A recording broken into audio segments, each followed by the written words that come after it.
Hello दोस्तों, जैसा मैंने अपनी पिछली वीडियो में एक टॉपिक निकाला था कि आखिरकार ये स्पेस कितना बड़ा है और इसका अंत क्या है, क्या ये इन्फिनाइट है या फिर फाइनाइट। देखो, कोई भी ऑब्जेक्ट या कुछ भी हमारे सामने मौजूद होती है और अनआइडेंटिफाइड होती है तो पहला सवाल यही होता है कि ये क्या है और क्यों है। उसी तरह इस वीडियो का टॉपिक है what is space and why. तो दोस्तों, स्पेस या फिर अंतरिक्ष आखिर क्या है और क्यों है। स्पेस वो खाली जगह है जहाँ हमारे यूनिवर्स का निर्माण हुआ है और जब से यूनिवर्स आया है तब से ये एक्सपेंड होता ही जा रहा है और जहां तक हम जानते हैं हमारा यूनिवर्स ट्रिलियंस ऑफ गैलेक्सीज से भरा हुआ है और किनारे से किनारे तक 93 बिलियन लाइट ईयर्स फैला हुआ है। और इसी तरह यूनिवर्स के इस विकराल रूप को देखकर हम ये अंदाजा लगाते हैं कि अगर हमारा यूनिवर्स ही इतना बड़ा है तो स्पेस अनंत ही होगा।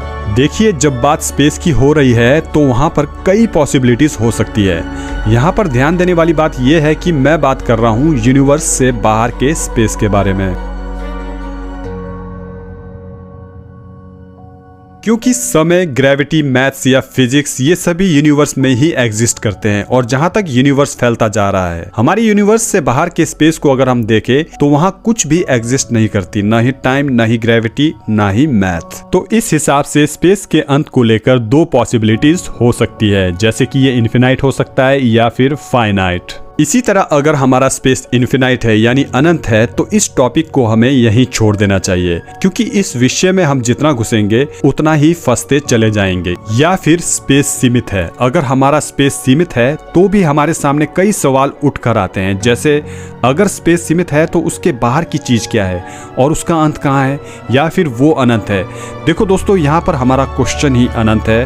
अगर हम पता भी लगा ले स्पेस का अंत ये है तो क्वेश्चन कभी बदलेगा नहीं और हमारे क्वेश्चन का इन्फिनाइट होना भी स्वाभाविक है, क्योंकि हम साइंस के हिसाब से चलते हैं। अब देखो, विज्ञान के हिसाब से मल्टीवर्स हो सकता है और इसके संकेत भी मिलते हैं, लेकिन ये बिल्कुल संभव है कि जो संकेत हमें मिलते हैं ये यूनिवर्स का छलावा हो, मल्टीवर्स एग्जिस्ट ही ना करता हो, क्योंकि हमारा यूनिवर्स इतना बड़ा है और इतने रहस्यों से भरा है कि कई ऐसे ग्रह या ऐसी चीजें मौजूद है जहाँ विज्ञान के सारे फिजिक्स, केमिस्ट्री या मैथमेटिक्स के नियम खत्म हो जाते हैं। इसलिए मल्टीवर्स जैसे कंसेप्ट पर विश्वास नहीं किया जा सकता, क्योंकि कॉन्शियसनेस यानी मैं हूँ वाली फीलिंग बहुत ही बड़ी चीज है। अगर हमारा यूनिवर्स पैरेलल यूनिवर्स है और हर यूनिवर्स में आप मौजूद हैं, फिर तो आपके कॉन्शियसनेस की जीरो वैल्यू है, आपके होने का मतलब ही नहीं है। मैं हूँ वाली जो फीलिंग है विज्ञान इसे भी खत्म कर रहा है आपके अंदर से, यानी विज्ञान इंसान को इनडायरेक्टली ये कह रहा है कि आप इस दुनिया में आए, आप स्पेशल नहीं हो, आपके तो 36 वर्जन मौजूद है मल्टी यूनिवर्स में। अब आप ही सोचो, क्या हो आप, क्या आप स्पेशल नहीं हो? क्या आपके अंदर मैं हूँ वाली फीलिंग नहीं है? अगर हमारे इतने सारे वर्जन्स मौजूद है मल्टी यूनिवर्स में तो हमारा उनसे क्या कनेक्शन है?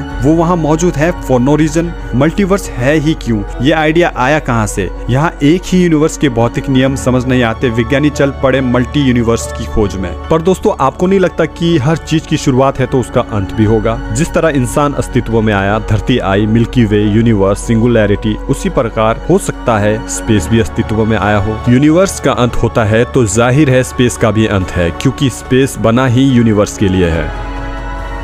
ओके दोस्तों, जैसा मैंने कहा था इस वीडियो के जरिए मैं आपको दूंगा एक थ्योरी एंड ऑफ स्पेस से रिलेटेड, तो चलिए इसे समझते हैं। फाइनली दोस्तों, आ गए हम इस सवाल पर कि स्पेस का जन्म कैसे हुआ। स्पेस का जन्म सुप्रीम वाइटनेस में हुआ, जिसे हम साफ तौर पर इन्फिनाइट कह सकते हैं। यही वो है जहाँ शुरुआत भी है और अंत भी है। ये वो है जहाँ कोई जगह नहीं है, जिसे आप वाइटनेस कह सकते हैं। यही वो है जो चीजों को क्रिएट करती है और यही वो एनर्जी है जिसे हम डिटेक्ट नहीं कर सकते। इसी में से हर चीज क्रिएशन में आई है और इसे हम समझ नहीं सकते, इसीलिए इसे नाम दिया गया है सुप्रीम वाइटनेस। चलिए बात करते हैं व्हाट इज वाइटनेस। देखो दोस्तों, अगर स्पेस फाइनाइट है यानी कि स्पेस का अंत है तो उसके बाहर क्या है, ये सवाल फिर उठेगा और ये सिलसिला चलता ही रहेगा। मैंने इस पर साइंटिफिक और रिलीजियस दोनों ही पॉइंट ऑफ व्यू से अध्ययन किया है। मैं ये नहीं कहता कि मैं एब्सोल्यूट कह रहा हूँ। चलिए इस पॉइंट पर आते हैं। क्रिएटर ने अगर स्पेस का निर्माण किया है तो स्पेस बिल्कुल भी नथिंग नहीं हो सकता, क्योंकि सुप्रीम वाइटनेस वो है जहाँ स्पेस या जगह एग्जिस्ट नहीं करता।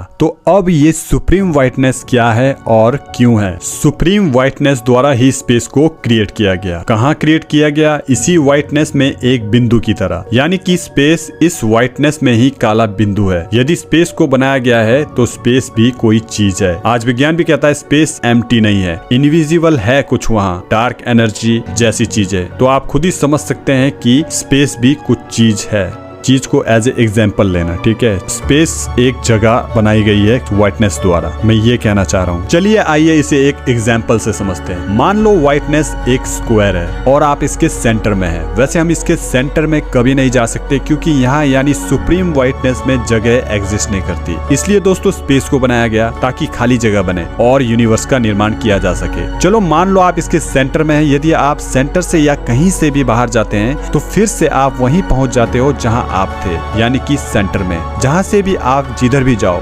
आप सेंटर में ही होंगे, इसलिए इसे इन्फिनाइट कहा जा सकता है, वो भी एब्सोल्यूट। तो ठीक है दोस्तों, चलिए इस वीडियो को यहीं अंत करता हूं क्योंकि अगर इसके आगे मैं और ज़्यादा डिटेल में बताने लग जाऊं तो ये वीडियो बहुत ही लंबी बन जाएगी। और जो मैंने थ्योरी, साइंटिफिक और रिलीजियस पॉइंट ऑफ व्यू दोनों को अध्ययन करके जो मैंने ये व्हाइटनेस वाली थ्योरी लाई है, ये आपको कैसा लग रहा है, क्या आपको इसमें कितना मतलब आपको ये रिलायबल लग रहा है, तो आप प्लीज़ कमेंट जरूर करें।